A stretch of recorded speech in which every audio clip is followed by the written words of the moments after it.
Bienvenido de nuevo a Estudios sobre la Neutralidad. Hoy tengo el gran placer y honor de contar por primera vez con Ali Abunimah.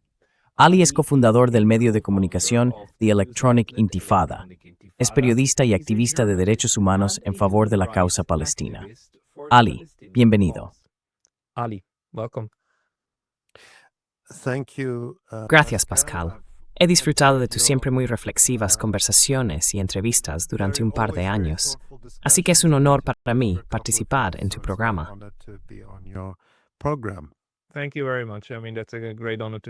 Muchas gracias. Quiero decir, es un gran honor escuchar eso. Y ya sabes, has sido una de las personas que durante mucho tiempo ha alzado la voz por los derechos de los palestinos, pero también por la paz en Asia Occidental. Has sido demonizado por ello. Me gustaría empezar con algo que no podía creer cuando ocurrió, cuando lo leí. En realidad, yo estaba en Suiza al mismo tiempo que tú y fuiste arrestado en Zúrich, en plena calle. Te arrastraron unos agentes de policía de paisano hasta una furgoneta y desapareciste durante todo el fin de semana. Recientemente ganaste una batalla judicial bastante importante por este asunto. ¿Podrías contarnos la historia en pocas palabras y cómo se ha desarrollado hasta ahora?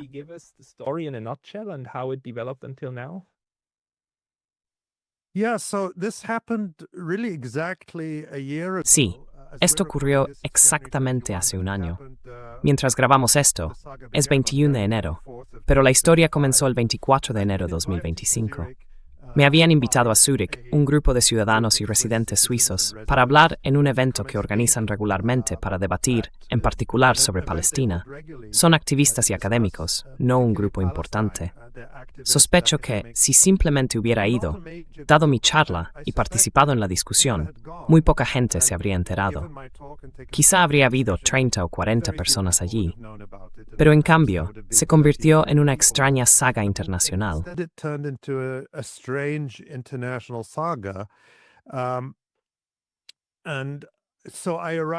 Llegué a Suiza el 24 de enero de 2025, entrando por el aeropuerto de Zúrich.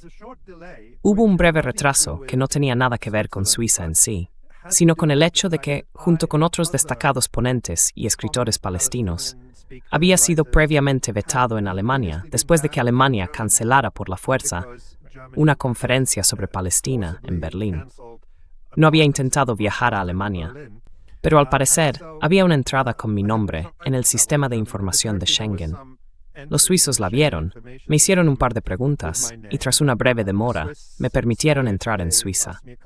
No hubo ningún problema. Fui a mi hotel.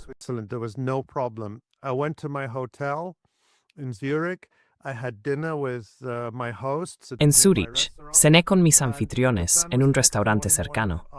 El plan era que a la mañana siguiente, uno de mis anfitriones, un suizo, se reuniría conmigo en el hotel y caminaríamos juntos hasta el lugar donde íbamos a celebrar el evento al día siguiente, que era sábado. Pero ya empezaron a ocurrir cosas esa misma noche de viernes, la noche en que llegué a Suiza. Aparecieron artículos muy hostiles en uno de los principales periódicos de allí, el NZZ, y la escuela, donde se suponía que íbamos a celebrar el evento al día siguiente, canceló.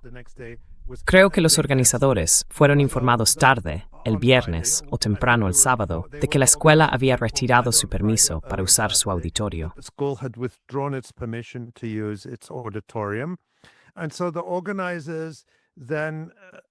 Así que los organizadores tuvieron que buscar un lugar alternativo, y lo encontraron.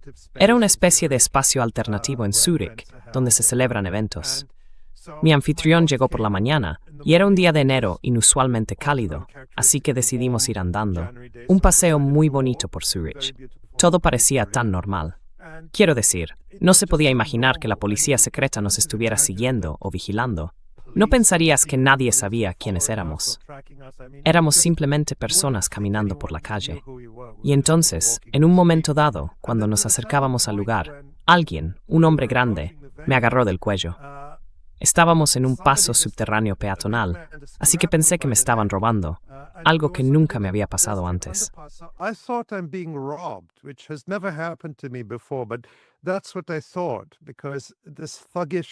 Pero eso fue lo que pensé, porque ese tipo matón me agarró por el cuello, y de repente sentí dolor. Varias personas más me estaban sujetando. Empecé a pelear, pero no porque hubiera tomado una valiente decisión de hacerlo. Fue puro instinto. Nunca había estado en una situación así. Eres como un gato intentando liberarse. Me redujeron, me arrastraron y me metieron en la parte trasera de un coche sin distintivos. Aceleraron y dejaron a mi anfitrión, que se quedó atónito. No podía creer lo que estaba pasando, ni yo tampoco. Condujeron a gran velocidad y me llevaron a la prisión de Zúrich, donde supe que me habían arrestado. Pude llamar a un abogado con el que había hecho arreglos previamente.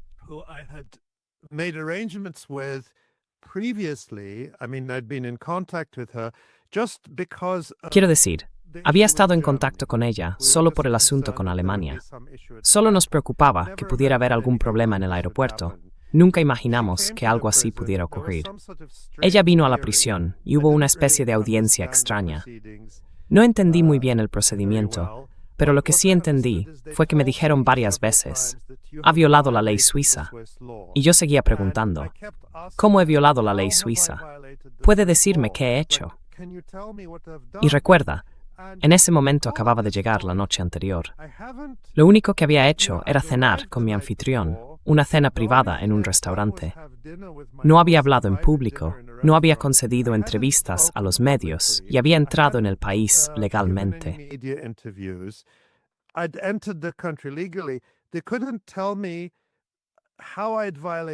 No pudieron decirme nada sobre cómo había violado la ley suiza. Lo que sí me dijeron fue que existía una decisión según la cual, si yo hablara en Suiza, si hablara en Zúrich, podría incitar a la violencia contra los judíos. Eso fue lo que me dijeron. Así que era una historia muy incoherente. Por un lado, se trataba de una detención preventiva para impedir que yo incitara potencialmente a la violencia contra los judíos, algo que por supuesto nunca haría. Y, por otro lado, me dijeron que había infringido la ley, pero nunca me informaron de cómo la había infringido. ¿Qué había hecho? ¿Cuál era mi delito? Nunca lo supe. Luego me dijeron que iba a ser detenido. No entendía por cuánto tiempo. Y entonces me metieron. Bueno, para mi sorpresa, fue una experiencia muy extraña.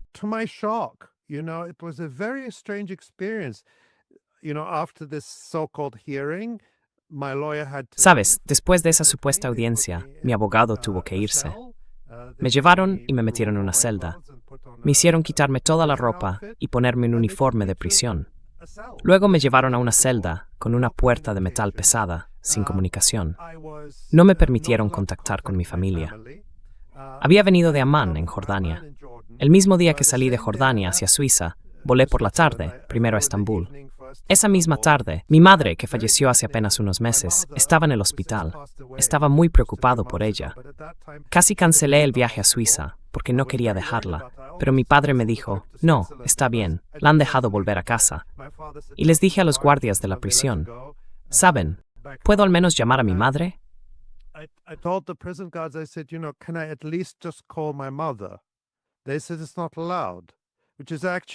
Dijeron que no estaba permitido, lo cual en realidad es ilegal, porque resulta que tenía derecho a ello, pero me negaron esos derechos básicos. Y bueno, me mantuvieron en la celda durante 3 días. No se me permitió salir en ningún momento. Me retuvieron con un joven allí que, bueno, supongo que nos hicimos compañía, aunque él dormía la mayor parte del tiempo. No se me permitió contactar con mi abogado. Y finalmente, después de 3 días, me llevaron al aeropuerto esposado, en una jaula dentro de una furgoneta. Me subieron a un avión y me enviaron fuera del país.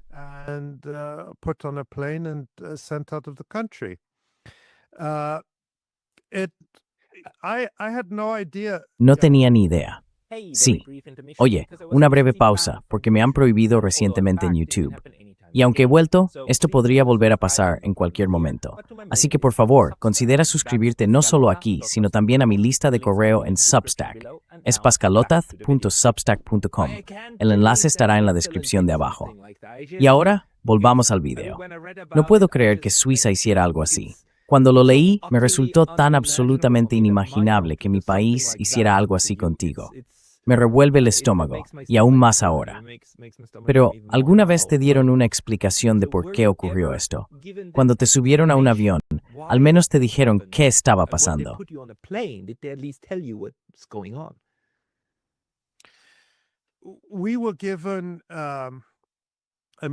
Se nos dio, bueno, esto entra en el aspecto legal, así que te contaré la decisión reciente y luego quedará claro.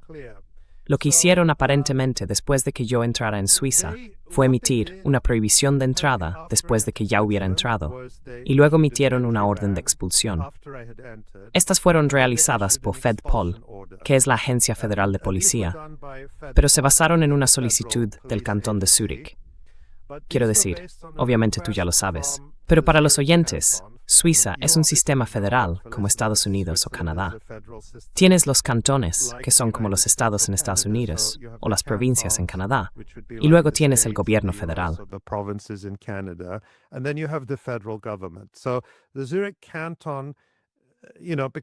Así que el Cantón de Zúrich, como la inmigración y la entrada y salida son cuestiones federales, 2 días antes de que yo llegara a Suiza, había enviado una solicitud a FedPol, al gobierno federal, diciendo: hemos oído que Ali Abunimah va a venir a Zúrich para participar en estos eventos, y creemos que esto es muy peligroso. Pedimos a FedPol que emita una prohibición de entrada y le impida entrar en Suiza. Eso fue 2 días antes de que yo llegara.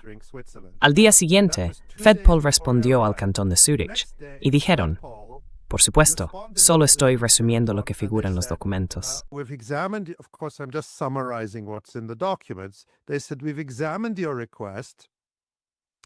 Dijeron: hemos examinado su solicitud y no existe ninguna base para una prohibición de entrada. Por lo tanto, su solicitud queda denegada.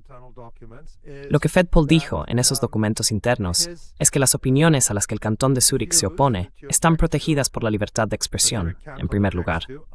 Y en segundo lugar, no pudieron encontrar ningún motivo para afirmar que representa una amenaza para la seguridad interna o externa de Suiza, lo cual sería la base legal para emitir una prohibición de entrada. Por lo tanto, la solicitud fue denegada. Y cabe destacar que ahora sé mucho más sobre estos aspectos del derecho suizo de lo que jamás pensé que sabría.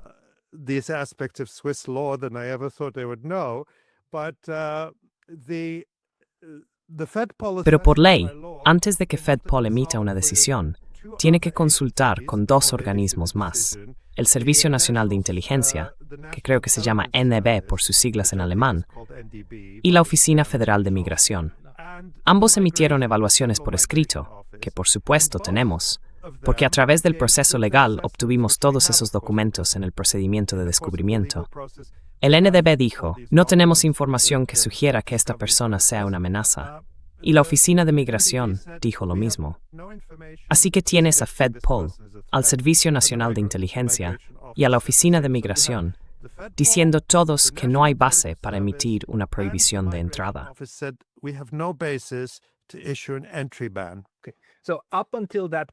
Hasta ese momento parece que el sistema funcionó tal como fue diseñado.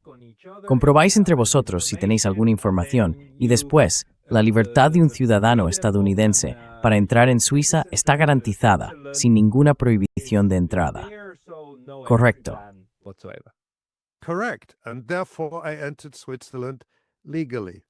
Y por lo tanto, entré en Suiza legalmente. Resulta que el mismo día en que entré, se emitió la prohibición de entrada, después de que yo ya hubiera entrado. Ahora bien, ¿qué ocurrió? Sabemos esto ahora con cierto detalle. En primer lugar, por los documentos que tenemos, incluidos algunos correos electrónicos internos. Creo que mis abogados todavía están intentando determinar si tenemos todos los documentos o si se ha retenido algo, pero tenemos mucho material. Y lo otro es que en noviembre hubo una comisión parlamentaria, una comisión especial, creo que se llama la Comisión de Control. Es una comisión de auditoría que revisa las actuaciones del gobierno federal. También publicaron un informe sobre este caso. Y lo que sabemos es que tras esta decisión de FedPol de rechazar la prohibición de entrada, FedPol to reject the entry ban. The next day, FedPol reversed that decision. Al día siguiente, FedPol revocó esa decisión y emitió la prohibición de entrada, pero lo hizo sin ninguna prueba nueva. No salió a la luz nada nuevo, y no había registros en el expediente que explicaran por qué se había revertido la decisión inicial, que era legal y correcta. Lo que descubrió la investigación parlamentaria fue que la jefa de FedPol, en ese momento, una mujer llamada Nicoleta de la Valle, hizo una llamada telefónica al subdirector correspondiente de FedPol y básicamente le ordenó revertir la decisión sin ningún fundamento. Según el informe parlamentario, esta intervención fue completamente inapropiada, contraria al procedimiento habitual y realizada sin justificación alguna. And again was done without any basis whatsoever. And what the parliamentary report says is Lo que dice el informe parlamentario es que plantea la posibilidad de una injerencia política indebida. Y esto es significativo, porque de la Valle se retiró de FedPol pocos días después de este incidente. Muy rápidamente, asumió un puesto en un fondo de cobertura llamado Champel Capital, que es un fondo israelí que invierte fuertemente en la industria armamentística. Su fundador es un hombre llamado Amir Weidman, miembro del partido Likud de Benjamin Netanyahu, y ha sido un defensor muy abierto del genocidio en Gaza y de la expulsión total del pueblo palestino de Gaza. total expulsion of the Palestinian people from Gaza. And another senior partner of Champel Capital. Y otro socio principal de Champel Capital es un ex general israelí llamado Giora Eiland, uno de los arquitectos del llamado Plan de los Generales, un plan elaborado durante este genocidio en curso para la expulsión total de la población de Gaza, incluso mediante el hambre y atacando directamente a la población civil. Esta es la empresa que contrató de inmediato a Nicoleta de la Valle y provocó un escándalo incluso en la prensa suiza antes se conociera su papel personal en mi detención. Prior to it being known of her personal role in my arrest, even for the mainstream quite conservative Swiss Sabes, press, incluso para la prensa suiza tradicional, bastante conservadora, esto ya resultaba preocupante. Algunas personas expresaron su inquietud de que como ex alta funcionaria federal, Nicoleta de la Valle pudiera tener información privilegiada sobre cuestiones de seguridad suiza, posiblemente contratos de defensa suizos y asuntos relacionados, por lo que podría existir un conflicto de intereses, incluso al margen de los factores políticos. Además de eso, Nicoleta de la Valle se había mostrado públicamente muy pro-israelí. Así que todo esto ha salido a la luz. Ahora bien, en cuanto al proceso judicial, el proceso legal, hemos presentado varios casos en Suiza. El primero fue contra mi detención como tal, el hecho de que me mantuvieran en prisión.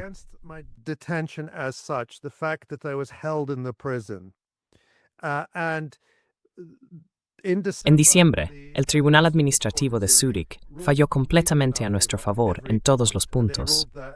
Determinaron que mi arresto y detención fueron inválidos, ilegales según la ley suiza e inconstitucionales según la Constitución suiza. Fue una privación arbitraria de mi libertad. Nunca se me informó de los motivos de mi arresto y no existía ninguna base legal para ello. Aún más importante, fue una violación del Convenio Europeo de Derechos Humanos. Espero que esto tenga una relevancia más amplia. Además, presentamos recursos ante el Tribunal Federal de Suiza contra la prohibición de entrada y la orden de expulsión, y esas sentencias podrían llegar en cualquier momento. Aún no las hemos recibido. Podrían llegar cualquier día.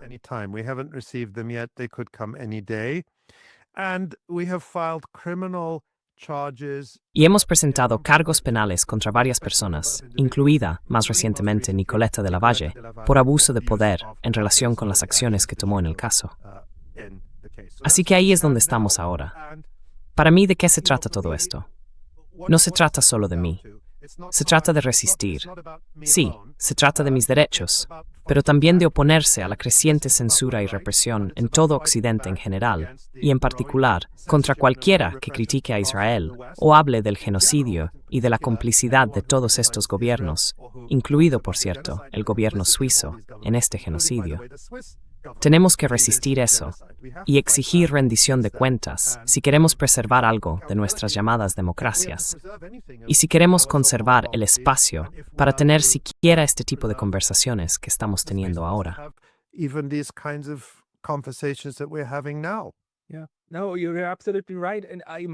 Sí, no, tienes toda la razón. Y debo darte las gracias, de verdad, muchas gracias, por retomar esa lucha después de A, lo que Suiza te hizo, y B, lo que esto significa para todo el sistema. Porque lo que estamos aprendiendo a través de tu caso, y por lo que esto me resultó tan increíble, es que en realidad es posible hacer eso. Pensaba que no lo sería. ¿Sabes? Cuando me dices que en otro país, donde no sé cómo funciona el sistema, alguien puede ser detenido arbitrariamente, pensaría que, bueno, quizá algunas personas son capaces de abusar del sistema, o que pueden, mediante corrupción o lo que sea, eludirlo.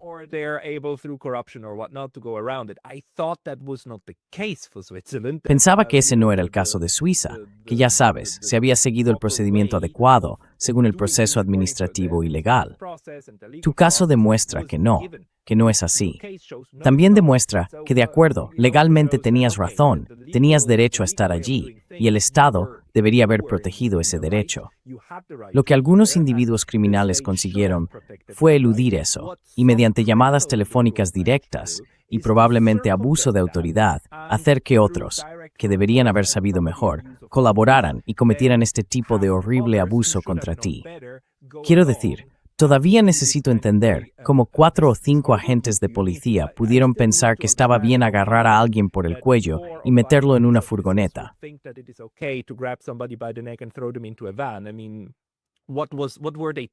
Quiero decir, ¿qué les dijeron que estabas haciendo?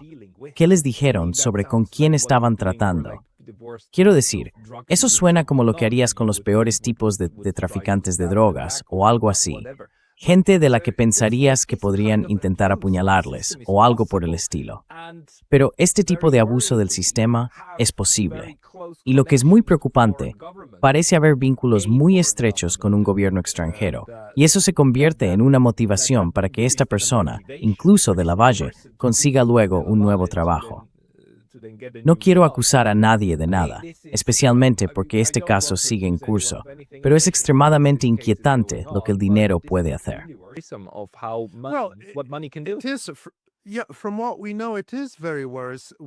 Por lo que sabemos, es muy preocupante.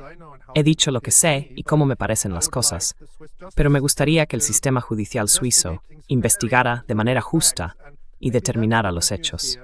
Quizá esa sea la buena noticia aquí, que el Tribunal de Zúrich emitió una sentencia muy buena y que la Comisión Parlamentaria de Auditoría elaboró un informe muy exhaustivo.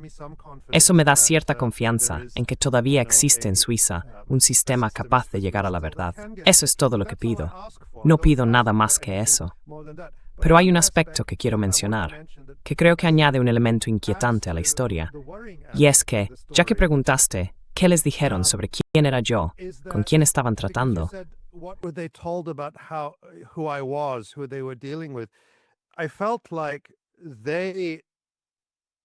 Sentí que pensaban que estaban tratando con una persona muy peligrosa. Durante mi detención en la prisión, como mencioné, no se me permitió salir de la celda. Solo supe después que se suponía que debíamos tener 1 hora al día de ejercicio al aire libre, pero nunca se nos concedió. Así que estábamos en la celda las 24 horas del día. La mañana después de pasar mi primera noche en prisión, vinieron a la celda, abrieron la pequeña ventana de la gran puerta metálica y dijeron: «Tienes una reunión con la policía, tenemos que llevarte allí». Pregunté de qué se trataba y si mi abogado estaría presente. Dijeron: «No lo sabemos, solo tenemos que llevarte».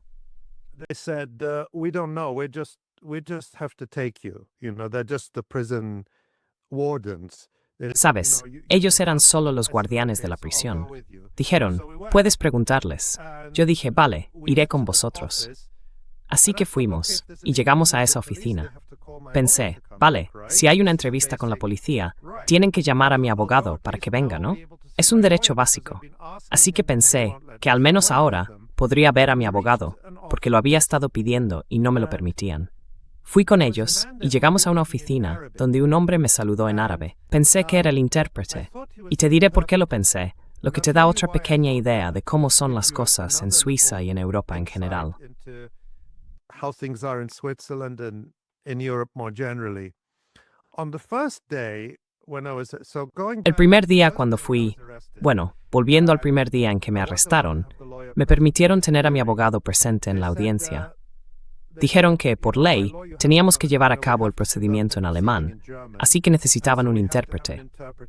¿Prefiere inglés o árabe?, me preguntaron. Dije, no me importa, puede ser cualquiera de los dos. Dijeron, vale, perfecto, porque es fin de semana y nos resulta mucho más fácil conseguir un intérprete de árabe. ¿De verdad? Resulta que la razón de eso es que prácticamente todo el mundo en la prisión es árabe o africano. Así que tienen un gran número de intérpretes profesionales disponibles.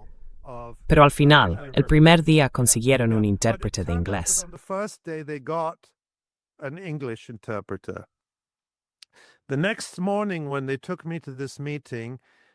A la mañana siguiente, cuando me llevaron a esa reunión, había un hombre árabe. Pensé, vale, es fin de semana, seguramente solo han encontrado a un intérprete de árabe de guardia. Me saludó en árabe y le dije, ¿eres el intérprete?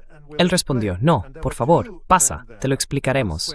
Había dos hombres allí, uno suizo, un intérprete suizo-alemán, y el hombre que hablaba árabe, que usaba el dialecto egipcio.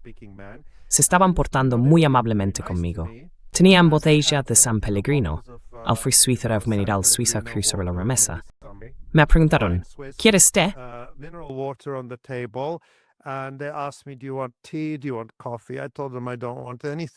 ¿Quieres café?, preguntaron. Les dije, no quiero nada. Me gustaría ver a mi abogada. ¿Viene de camino?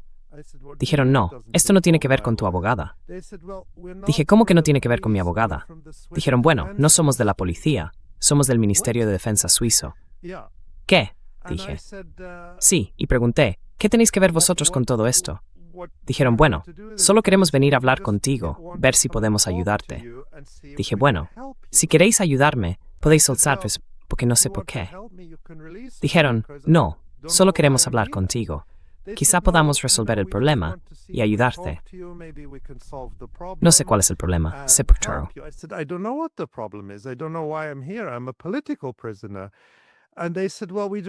Soy un preso político.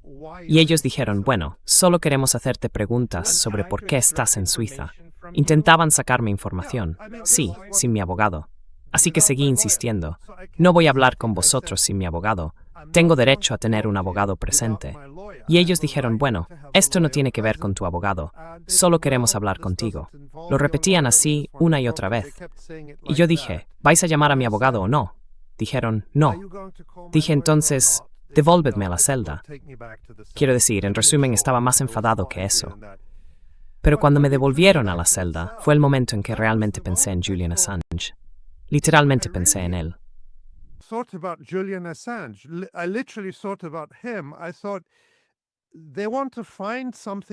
Pensé, quieren encontrar algo de lo que acusarme, porque el día anterior dijeron que si hablaba, iba a incitar a la violencia contra los judíos, que iba a incitar al extremismo. Tenía mucho miedo de que fueran a inventar algo para acusarme. El día anterior me dijeron, has violado la ley, sin decirme cuál había sido mi infracción. Interpreté esta reunión como que querían encontrar un pretexto, sacarme algo para poder decir, ajá, ha admitido algo. ¿Te dijeron alguna vez sus nombres? El suizo se presentó como Hoffman. El egipcio, o el hombre que hablaba árabe, si me dijo su nombre no lo recuerdo. Solo recuerdo a Hoffman. Es todo tan extraño.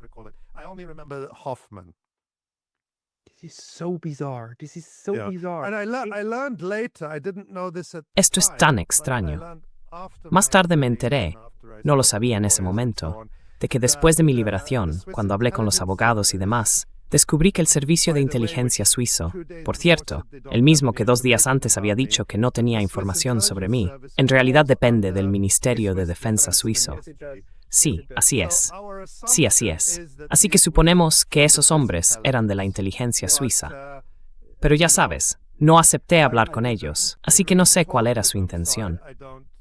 En ese momento temía que quisieran inventar algún pretexto para detenerme o acusarme de un delito, porque me habían dicho que había violado la ley sin decirme qué había hecho.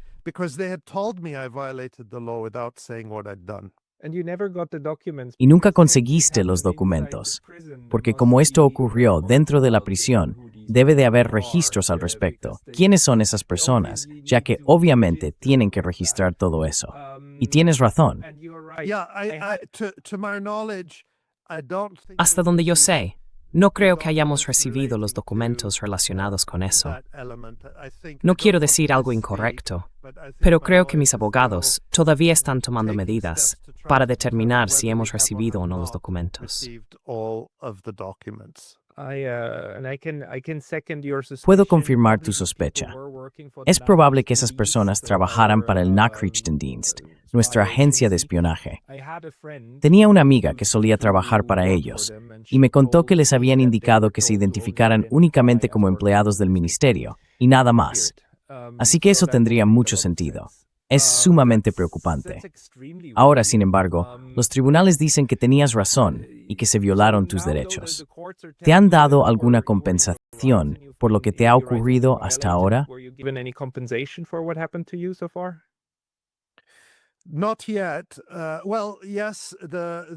Aún no. Bueno, sí. El Tribunal Administrativo de Zúrich ordenó al cantón que pagara mis costas judiciales, que son, creo, unos 9.500 francos suizos. Según tengo entendido, la decisión será definitiva después de 30 días, porque ese es el plazo en el que el cantón podría recurrir si quisiera.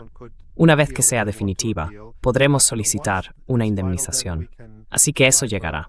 Quiero decir, la indemnización no es, por lo que entiendo, una cantidad de dinero especialmente significativa, y la donaré directamente para apoyar a la gente en Gaza. Pero es una cuestión de principios. Y ya sabes, seguiremos adelante con ese proceso.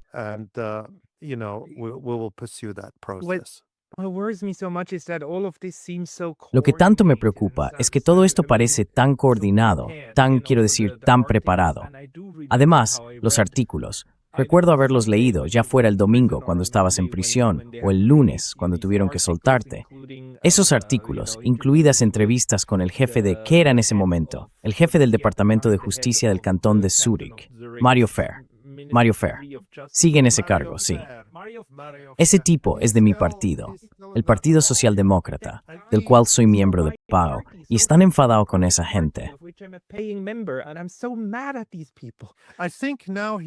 Creo que ahora es oficialmente independiente, pero solía ser miembro de ese partido. Y los archivos muestran que se me dio un papel. Estaba contento. Estaba turista turworth ingresethathrin to that kilemi, tuna nukridi. Sí, los archivos muestran, y esto ya se ha publicado, que él desempeñó un papel. No quiero especular más allá de eso, porque espero que eso salga a la luz a través del proceso. Una vez más, creo que sería, para los ciudadanos de Zúrich, al menos para algunos de ellos, los que se preocupan por los derechos democráticos, muy preocupante que el jefe de seguridad de Zúrich pueda actuar, en la práctica, como una ley en sí mismo. Y eso tendrá que ser investigado a fondo.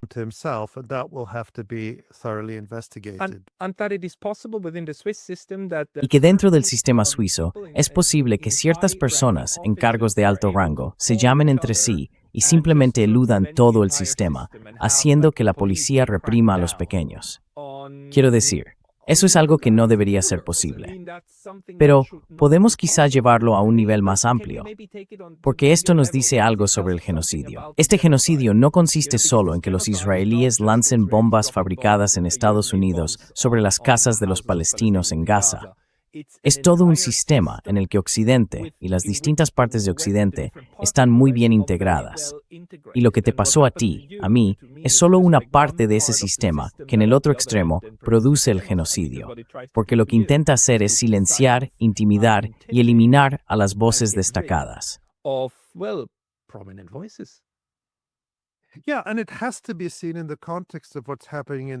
Sí, y hay que verlo en el contexto de lo que está ocurriendo en el Reino Unido con Palestine Action.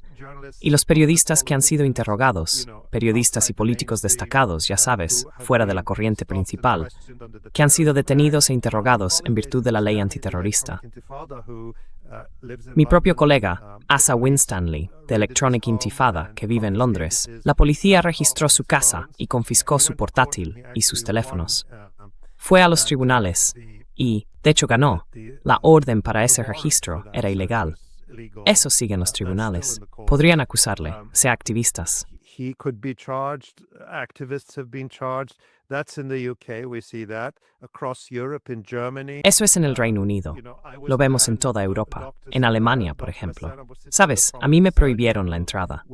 Al doctor Hassan Abu Sita, el destacado cirujano que estuvo en Gaza durante las primeras semanas del genocidio, realizando cirugías de emergencia a niños destrozados por las bombas israelíes, también le prohibieron la entrada en Alemania.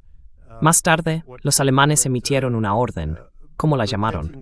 Bet contra mí, diciendo que si me dirigía a una audiencia en Alemania a través de YouTube, es decir, desde Estados Unidos, pero hablando con un público en Zoom en Alemania, estaría sujeto a una multa y hasta 1 año de prisión.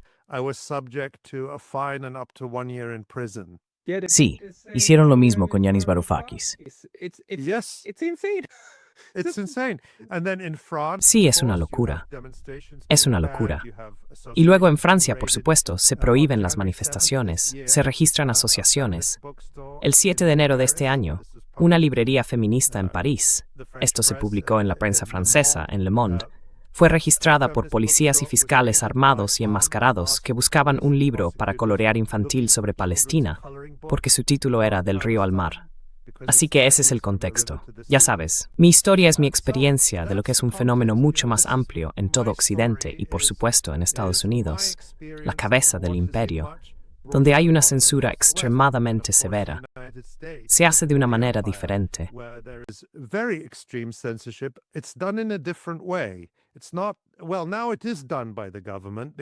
Bueno, ahora lo hace el gobierno, porque se está llevando a cabo de manera muy directa contra los no ciudadanos, residentes permanentes, personas como Mahmoud Khalil, que fue encarcelado, y estudiantes que están siendo deportados.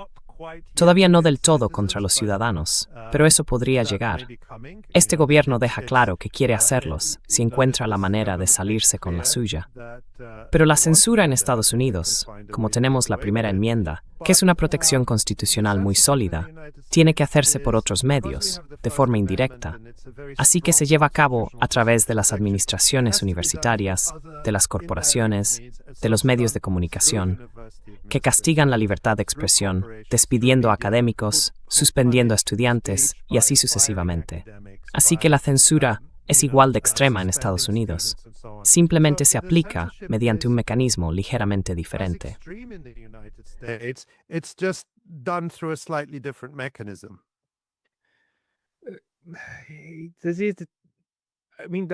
Quiero decir, nos muestra sin embargo que este tipo de represión tan autoritaria, incluso en Suiza, es en realidad necesaria para mantener el genocidio en marcha, ¿verdad?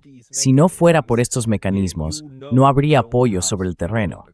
Sabes, hay un 60 o 70% de personas que no quieren este nivel de destrucción, incluso entre quienes piensan que lo ocurrido el 7 de octubre justifica cualquier cosa que venga después. Quiero decir, es que las protestas en Estados Unidos han sido masivas, en Europa también de hecho, y hemos visto cómo en ciertos países como España e Irlanda, bueno, Irlanda ante todo, el ánimo cambió de inmediato hacia la oposición al genocidio, ¿verdad?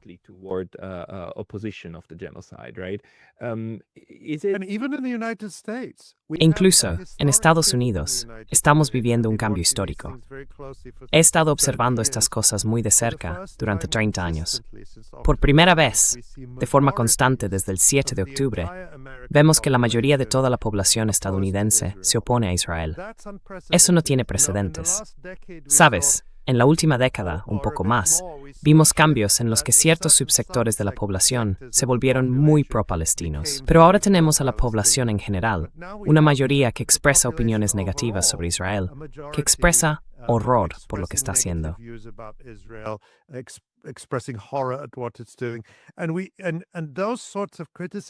Y ese tipo de críticas se asociaban tradicionalmente con el ala liberal de izquierdas de la política estadounidense.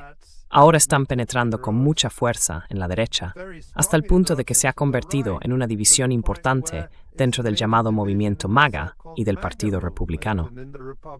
Son cambios históricos los que están ocurriendo, y eso es en Estados Unidos. En Europa es aún más uniforme, incluso en Suiza. No he recibido más que apoyo de parte de los suizos, que están completamente horrorizados. Así que eso te da una idea de lo desconectadas que están las élites gobernantes de la posición del pueblo.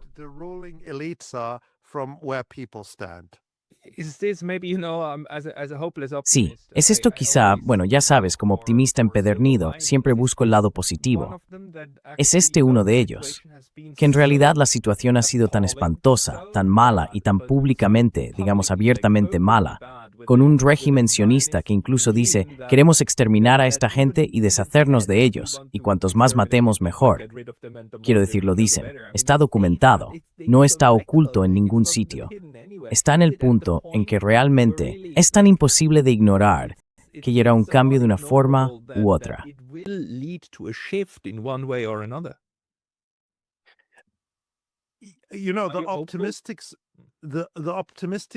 Sabes, el lado optimista que comparto es que creo que la opinión pública mundial ya estaba ahí en lo que podrías llamar el sur global, o el tercer mundo, o como quieras llamarlo.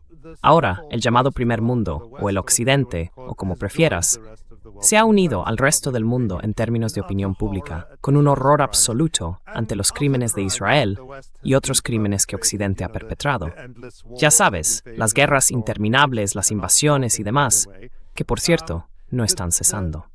Sí, la parte deprimente es, ¿cuál es el mecanismo para traducir eso en un cambio real, en una transformación real? Porque todo esto está ocurriendo cuando ya sabemos que las elecciones no cambian las políticas. Puedes votar por tu partido socialdemócrata o tu partido conservador o lo que sea, ya sea en Alemania o Suiza o el Reino Unido o en cualquier lugar de Europa o en Estados Unidos, y no cambia las políticas.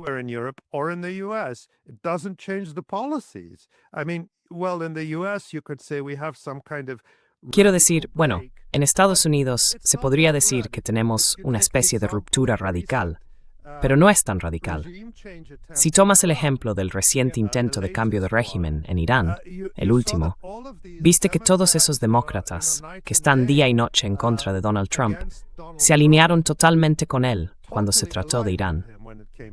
Se alinearon por completo con la demonización del llamado régimen, como lo llaman, difundiendo la narrativa de que se trata simplemente de una revolución popular de un pueblo oprimido e ignorando por completo el papel abierto de Israel, la inteligencia estadounidense y la inteligencia europea en fomentar una crisis en Irán, y así sucesivamente. Así que todos están del mismo lado. Y ahora ves, en esta crisis sobre Groenlandia, que está dejando todo al descubierto, que Donald Trump nos está haciendo un favor al exponer esos mensajes de texto de los líderes europeos.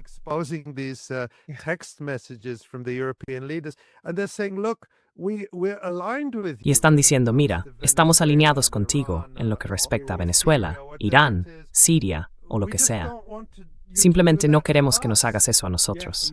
Tienes a Mark Rutte, el jefe de la OTAN, diciendo, apoyamos lo que haces en Gaza, lo que significa que apoyamos el genocidio.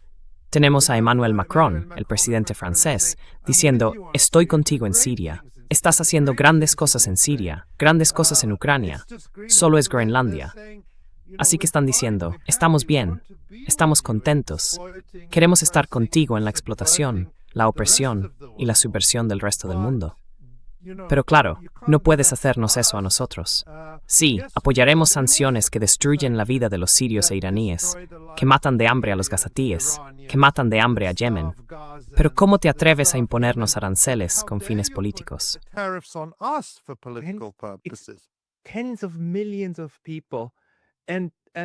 Decenas de millones de personas.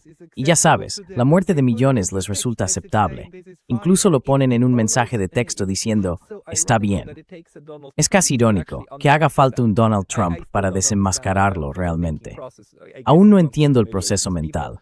Supongo que quiere humillar a esta gente, pero en el proceso expone todo el modo de pensar de este sistema colonial, todavía colonial. No me embellecen de colonial, de siglo XIX, siglo de todo excelente. Es realmente asombroso. It's quite mind-boggling. Sí, y la cuestión es, ¿qué hacemos con todo eso? Todo esto está a la vista. Pero ¿qué mecanismos tenemos realmente nosotros, como ciudadanos corrientes de todos estos países? Creo que ese es el desafío al que todos nos enfrentamos. Y no tenemos buenas respuestas, porque los últimos 30 años han supuesto el desmantelamiento de los mecanismos a través de los cuales la gente solía organizarse colectivamente, los sindicatos, los partidos políticos de base masiva, en lugar de estos partidos profesionales de tipo corporativo. Nada de eso existe ya en Occidente. Y así, ya sabes, nos quedamos tuiteando sobre ello en las redes sociales. No quiero ser totalmente pesimista. Sí vemos algunas movilizaciones en Estados Unidos como respuesta a las redadas del ICE, la policía de inmigración, los abusos graves y demás. Pero ¿está eso a la altura de la magnitud de la crisis? But is it at the scale of the crisis? I don't think so. No lo creo. La cuestión siempre es la de los instrumentos políticos. Quiero decir, uno de los instrumentos que sí tenemos en Suiza es el referéndum popular. Podríamos exigir uno.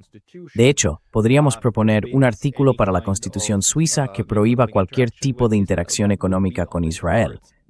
Eso sería posible en Suiza, pero la mayoría de los países no tienen derechos democráticos tan directos, lo que al final se reduce a protestas masivas. Esa es la única cosa que puede influir en la política gubernamental. Cuando las cosas se ponen tan mal que incluso las élites tienen que cambiar su enfoque.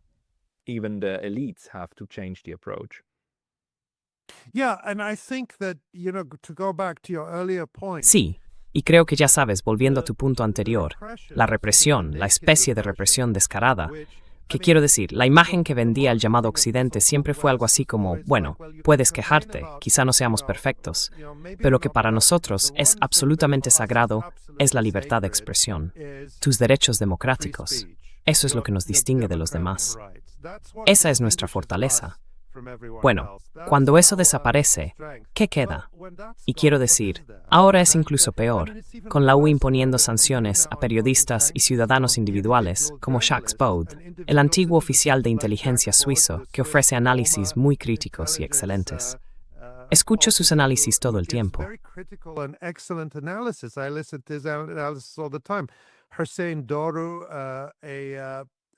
Hossein Daru, un periodista en Alemania, no puede alimentar a su familia porque Ursula von der Leyen emitió un decreto que básicamente le quitó todos sus derechos, imponiéndole sanciones personales. Así que ahora tenemos este modelo en el que no solo se sanciona a un país o territorio entero, sino también a individuos. Se sanciona a Irán, Venezuela, Gaza, Irak, Siria, y ahora se aplica a personas, de modo que puedes convertirte en una franja de Gaza individual o en una Venezuela individual.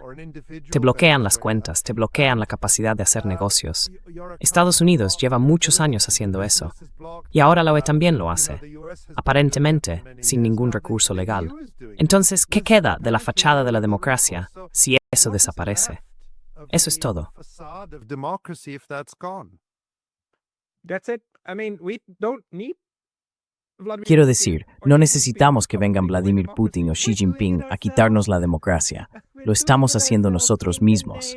Lo estamos haciendo en nombre de defender la democracia. Y las personas que más lo proclaman son las que más la socavan. Pero realmente hacen falta casos como el tuyo, voces valientes y personas como tú que hablen de esto y no se dejen intimidar. Así que Ali, te doy las gracias de todo corazón, como suizo, por pasar el sistema suizo y luchar en suizo, porque lo necesitamos. Así que gracias. we need it, so thank you. Bueno, quiero decir, creo que tenemos que, ya sabes, tengo la oportunidad y la responsabilidad de hacerlo. Siento que es por una causa mayor. Como dije, no se trata solo de mis propios derechos personales, sino que creo que estamos librando una batalla colectiva para defender nuestra libertad. Y, ya sabes, miras canales como el tuyo, publicaciones como la mía, The Electronic Intifada, y nuestro canal en YouTube, y, ya sabes, otras redes sociales. Es aquí donde recurro a canales como el tuyo, y a otros que están en este ámbito de los medios y el pensamiento independientes, como los únicos lugares donde realmente puedo encontrar un debate comprometido y un análisis sin censura.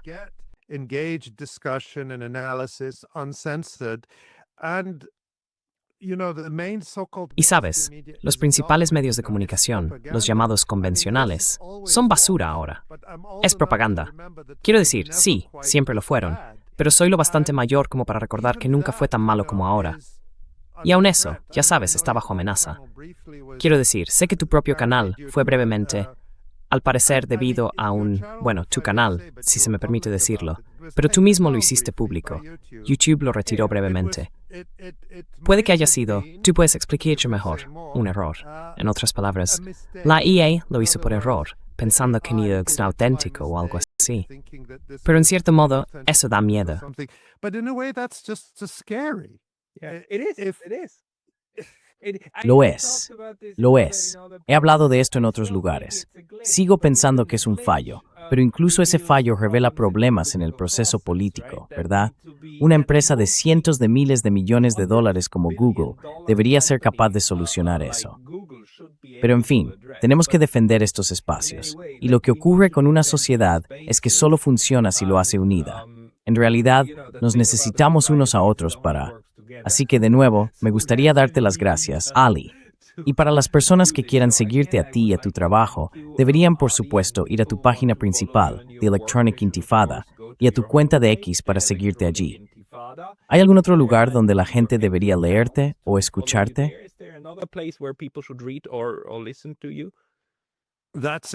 Eso es.